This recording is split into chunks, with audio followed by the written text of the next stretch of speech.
우리 교회는 해마다 기도 책자를 통해 4가지 정기적인 기도 운동에 참여하고 있습니다. 첫째는 분기별로 발간되는 세계를 품은 기도입니다. 그 다음으로는 매년 10월 파송 선교사와 협력 선교사들을 위해 그리고 선교지를 위해 집중적으로 기도하는 세계를 품은 30일 기도입니다. 또 6월에는 뉴코리아를 위한 21일 기도를 하면서 북한과 통일 그리고 평화를 위해 기도하는 시간을 갖고 있습니다. 그리고 마지막으로 무슬림을 위한 30일 기도를 우리가 함께 합니다. 이 무슬림을 위한 30일 기도는 1993년 홍해 인근에 모였던 국제 선교 지도자들이 무슬림을 향한 더 큰 헌신에 순종하면서 시작되었습니다. 우리 교회는 2006년경 노프트 승희교회 청년부를 중심으로 이 운동에 참여하기 시작했고요. 노프트 푸른 교회로 분립한 이후에는 오늘에 이르기까지 계속해서 이 기도에 참여하고 있습니다. 무슬림을 위한 30일 기도는 라마단 기간에 맞추어서 진행됩니다. 라마단은 이슬람력을 따르기 때문에 매년 10일에서 11일 정도씩 앞당겨집니다. 원래는 그래서 2월 18일부터 3월 20일까지 이 기도가 진행됩니다. 모든 무슬림들은 평생 동안 지켜야 할 5가지 의무가 있는데요. 첫 번째는 알라와 무함마드에 대한 신앙 고백이고, 두 번째는 하루 5번씩 메카를 향해 드리는 기도입니다. 셋째는 가난한 이들을 위해 베푸는 자선이고요. 넷째는 라마단 기간 동안 해가 뜰 때부터 질 때까지 금식하며 기도하는 것이고, 마지막 5번째는 일생에 한 번은 메카 순례를 하는 것입니다. 그중 이 라마단 기간 동안 많은 무슬림들이 하루 종일 금식하면서 알라, 곧 하나님을 찾고 있습니다. 바로 이 시기에 무슬림들이 예수님께 나오기를 기도하는 것이 바로 무슬림을 위한 30일 기도입니다.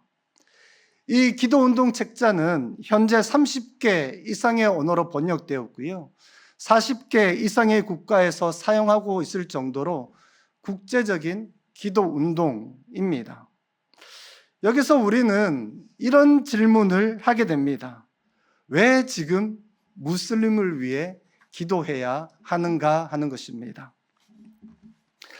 우리는 종종 뉴스를 통해 테러 사건을 접하고 국내에서도 이슬람이 사회적 이슈가 되는 모습을 보면서 오히려 무슬림을 더 경계하고 대적해야 하는 것은 아닌가 하는 생각이 들 때도 있습니다. 2025년 기준으로 보면 전 세계 인구 약 82억 명 중에 약 20억 명이 무슬림입니다. 세계 인구 4사람 중에 1사람이 무슬림이라는 것이죠. 우리는 이슬람 하면 먼저 아랍 지역을 떠올리지만 무슬림이 가장 많이 거주하는 대륙은 아시아입니다. 그리고 나라 중에서 무슬림 인구가 가장 많은 나라는 어디죠? 인도네시아. 몇 명? 2억 4천만 정도의 무슬림이 살고 있습니다. 이슬람권 안에는 여전히 복음이 전해지기 어려운 지역이 많습니다. 공개적인 신앙 고백이 불가능하고 교회가 거의 존재하지 않는 곳도 많습니다. 선교단체인 오픈도어스가 매년마다 기독교 박해 지수를 발표하고 있는데요.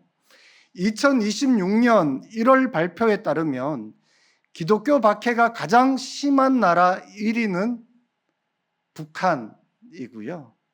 그 뒤로 2위부터 11위까지가 모두 이슬람 국가입니다.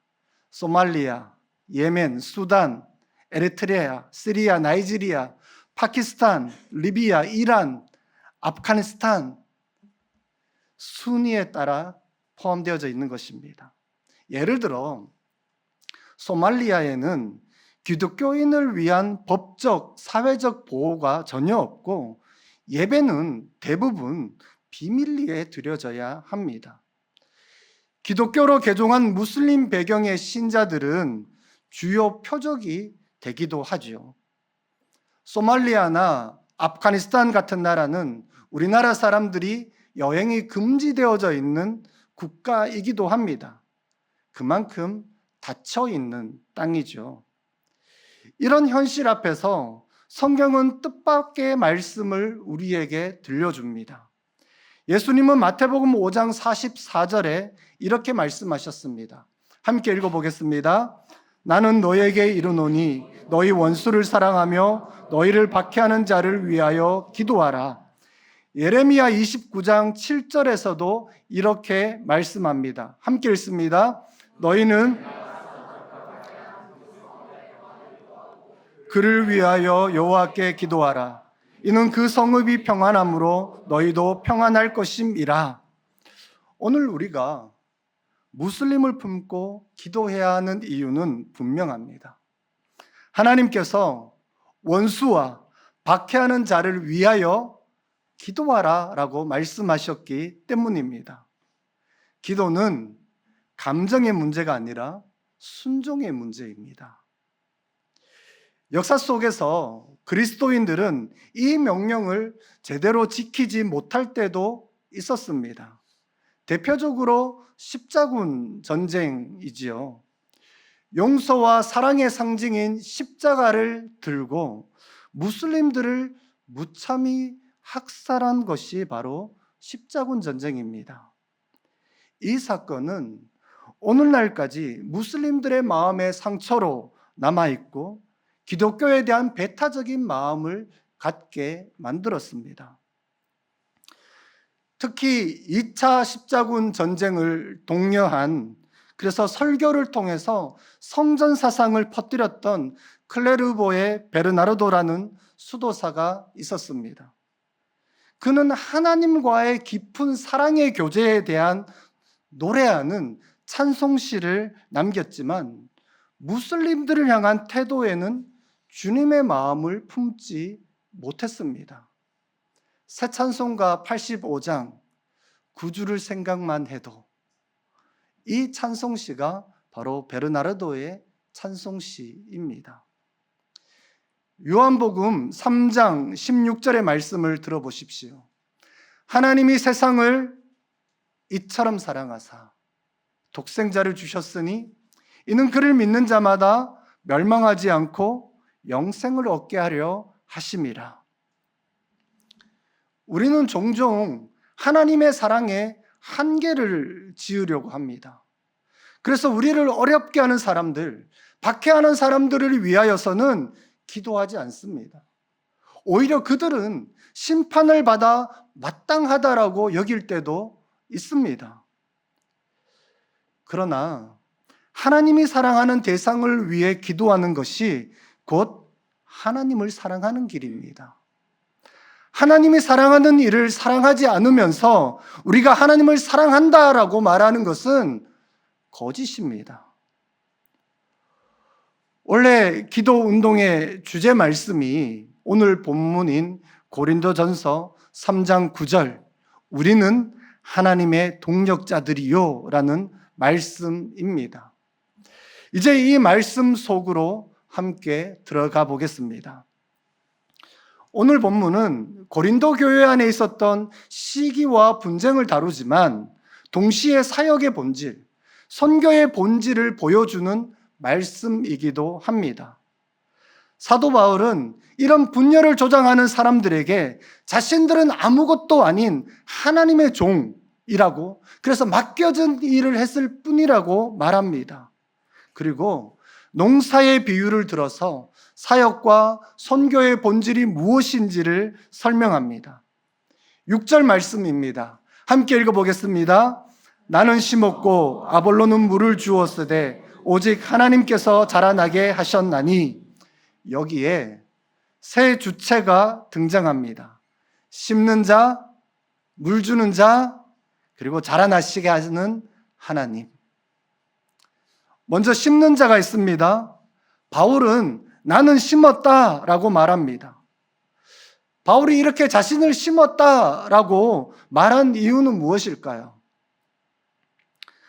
바울 자신은 회심한 이후에 안디옥 교회의 파송을 받아 세 차례의 선교 여행을 다니면서 고린도와 에베소와 같은 중요한 도시들의 복음을 전했고 교회를 개척한 선교사였기 때문입니다.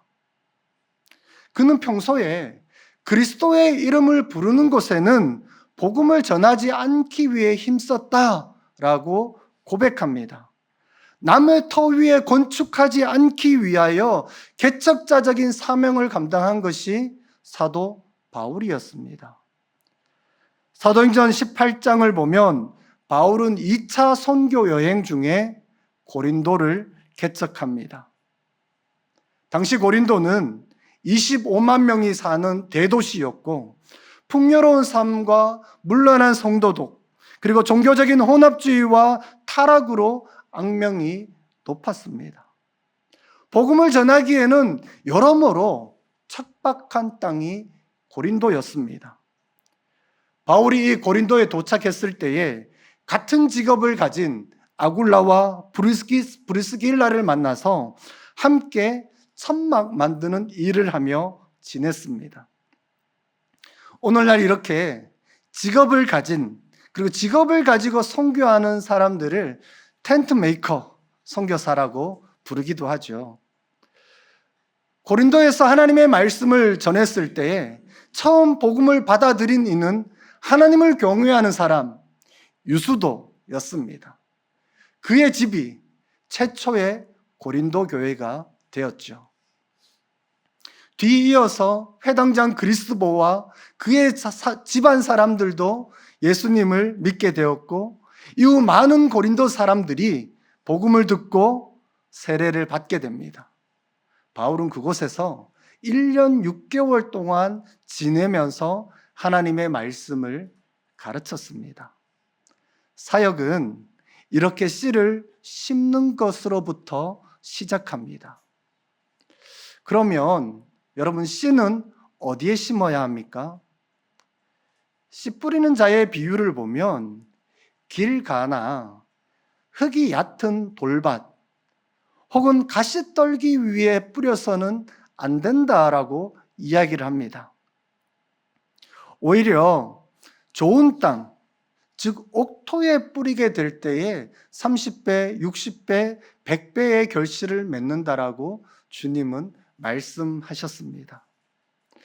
저는 시골에서 자라면서 밭을 개간해 본 일에 참여해 보기도 했었습니다. 산을 밭으로 만드는 일이었는데요.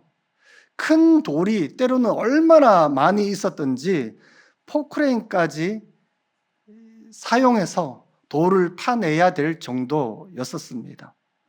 정말 오랜 시간에 걸쳐 땀을 흘리고 수고하여서 밭을 기경한 후에야 비로소 씨를 뿌릴 수 있었습니다.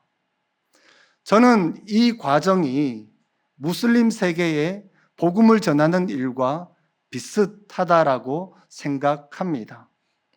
오늘 우리가 바라보는 무슬림 세계는 어떻습니까? 황폐하고 거칠고 단단한 땅처럼 느껴질 수 있습니다. 그곳에 복음의 씨앗을 뿌리는 일은 너무너무 어렵게 보입니다.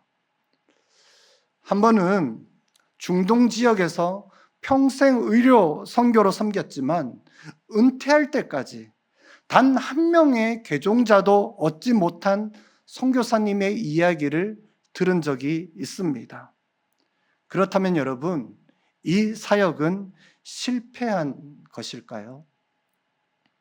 우리는 종종 숫자로 사역의 성공과 실패를 가릅니다. 그러나 씨 뿌리는 일은 인내가 필요한 사역입니다. 누군가는 오랜 시간에 걸쳐 황무지 같은 밭을 개간하고 돌을 골라내야 합니다. 그래야 옥토로 변하기 때문이죠. 이 관점에서 보면 씨를 심는 사역은 효율을 따질 수 있는 문제가 아니라 바로 순종의 문제입니다. 둘째로 물 주는 자가 있습니다. 아볼로는 물을 주었다라고 성경은 말합니다. 사도행전 18장 24절을 보면 아볼로는 이집트의 알렉산드리아 출신으로 언변이 좋았고요. 성경에도 능통했습니다. 그는 일찍부터 주의 도를 배웠고 열심으로 예수에 관한 것을 가르치며 말했습니다. 그렇게 함으로 믿는 자들에게 많은 유익을 끼쳤고요. 성경으로서 예수께서 그리스도이심을 증언하여서 대중 앞에서 유대인들의 말을 이길 정도로 탁월한 변증가이기도 했습니다. 사도행전 19장 1절에 보면 아볼로가 고린도에 있었다라고 말하는데요. 고린도 교회는 사도 바울이 개척하고 그 다음에 아볼로가 목회와 말씀 사역을 통해 교회가 성장하는 일을 돕는 일을 했던 것 같습니다. 이처럼 씨를 뿌리고 난 이후에는 반드시 물을 주어야 합니다. 물을 준다고 해서 바로 눈에 띄는 변화가 일어나지는 않지만 물이 없으면 씨는 말라 죽습니다. 선교도 마찬가지입니다. 하나님 나라의 일은 농사의 법칙을 따릅니다. 땅을 기경하고 씨를 뿌리고 물을 주고 기다리고 인내하는 시간이 필요합니다. 기도는 밭을 기경할 때, 복음의 씨앗을 심을 때, 말씀으로 양육할 때에 생명을 주는 사역입니다. 우리는 직접 그 땅에 가지는 못해도 기도를 통해 기경할 수도 심을 수도 물을 줄 수도 있습니다. 이렇게 심는 일과 물을 주는 일은 우리에게 맡겨진 책임입니다. 하나님은 우리의 순종을 통하여 일하시기 때문이죠. 셋째로 자라나게 하시는 분은 하나님이십니다. 하나님이 자라나게 하십니다. 바울이 심고 아볼로가 물을 주었지만 성장은 하나님께서 이루십니다.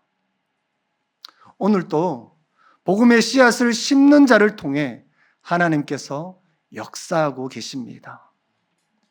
SAT-7과 같은 위성 방송은 북아프리카와 중동, 튀르키예와 이란과 같은 아랍어권 25개국에 하나님의 말씀을 전하고 있습니다.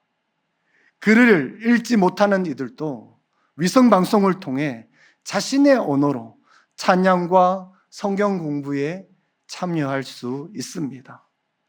꿈과 환상을 통하여 예수님을 만나는 무슬림들에 대한 간증도 수없이 계속해서 들려오고 있습니다.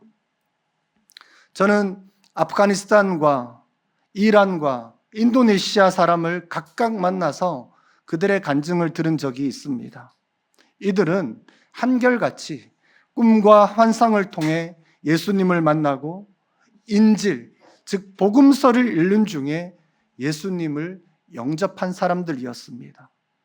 지금은 단지 그리스도인이 된 것에 그치지 않고 자신의 민족과 다른 민족에게 복음을 전하는 지도자가 된 사람들입니다. 이렇게 하나님께서 친히 자라게 하시는 역사가 곳곳에서 지금도 일어나고 있습니다.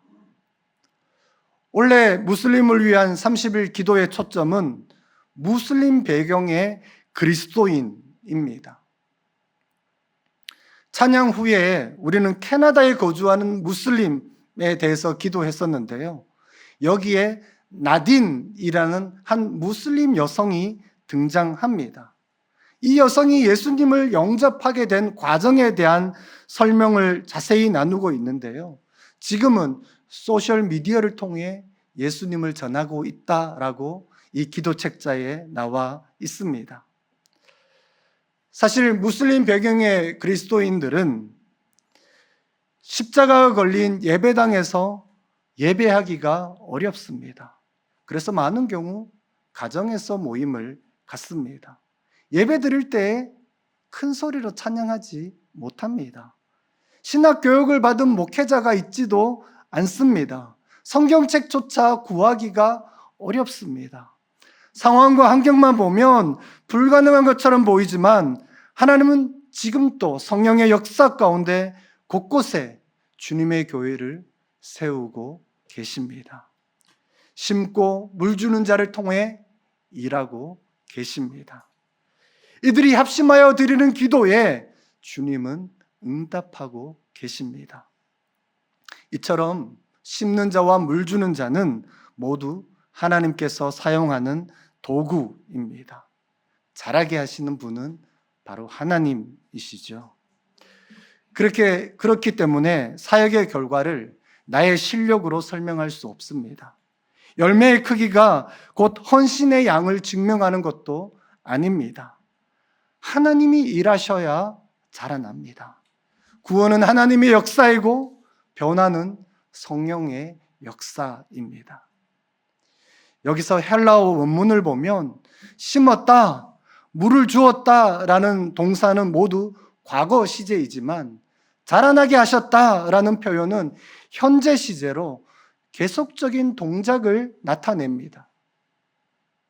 인간의 사역은 제한적이고 일시적이지만 하나님의 사역은 지금도 계속되고 있다라는 뜻입니다. 선교의 궁극적인 주체는 사람이 아니라 하나님이기 때문입니다. 그래서 우리가 무슬림을 위해 기도할 때에는 하나님께서 일하시도록 구하는 것입니다. 8절과 9절은 이렇게 말합니다. 심는 이와 물 주는 이는 한 가지이나 우리는 하나님의 동력자들이요. 바울과 아볼로는 역할도 은사도 달랐습니다. 그러나 목적은 하나였습니다. 교회를 세우고 자라게 하여 열매 맺게 하는 것입니다. 누가 더 우월한지, 누가 더 충성된지 따질 필요가 없습니다. 심는 이와 물 주는 이는 하나이기 때문입니다.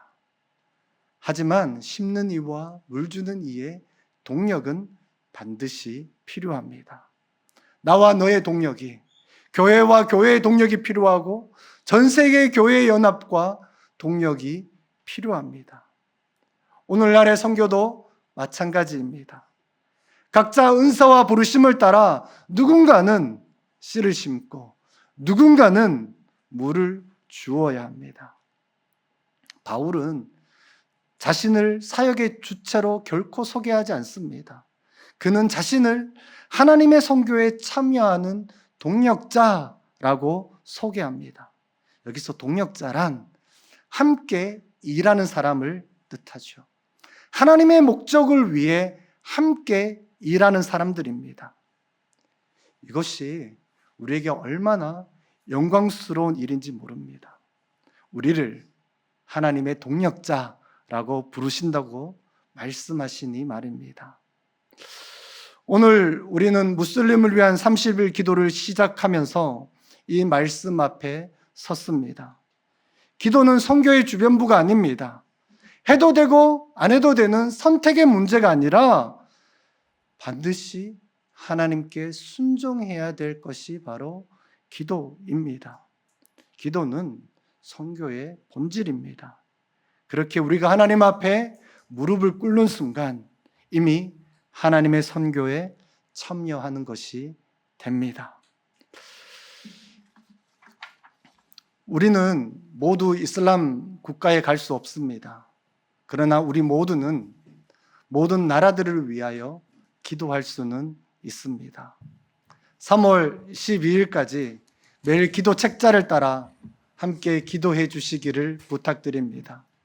매일 하세나를 마친 후에 성경 통독을 하고 난 후에 잠시 시간을 내어 기도해 주십시오. 이렇게 해서 무슨 큰 변화가 일어나겠는가 하는 생각이 들 수도 있습니다. 그러나 기억하십시오. 우리는 다만 순종할 책임이 있을 뿐입니다. 기도는 하나님 나라의 관점에서 보면 결코 작은 일이 아닙니다. 우리의 기도가 어느 도시의 한 청년에게, 어느 가정의 한 어머니에게, 어느 지하교회의 한 공동체에 사용될 수 있습니다. 하나님께서 열방 가운데서 행하시는 일에 우리의 기도가 쓰임 받는다면 그것은 놀라운 특권입니다. 디모데전서 2장 4절은 이렇게 말합니다. 하나님은 모든 사람이 구원을 받으며 진리를 아는 데 이르기를 원하시느니라. 우리가 이 말씀을 붙들고 함께 기도했으면 좋겠습니다. 사랑하는 성도 여러분, 심는 자가 되어 주십시오. 물 주는 자가 되십시오. 하나님께서 자라게 하실 것입니다. 하나님은 모든 사람이 구원을 받으며 진리를 아는 데 이르기를 원하십니다. 우리는 하나님의 동력자입니다. 우리 옆에 분들에게 이렇게 고백할까요? 우리는 하나님의 동력자입니다. 우리가 이 말씀을 기억하면서 함께 시간 기도하도록 하십시다.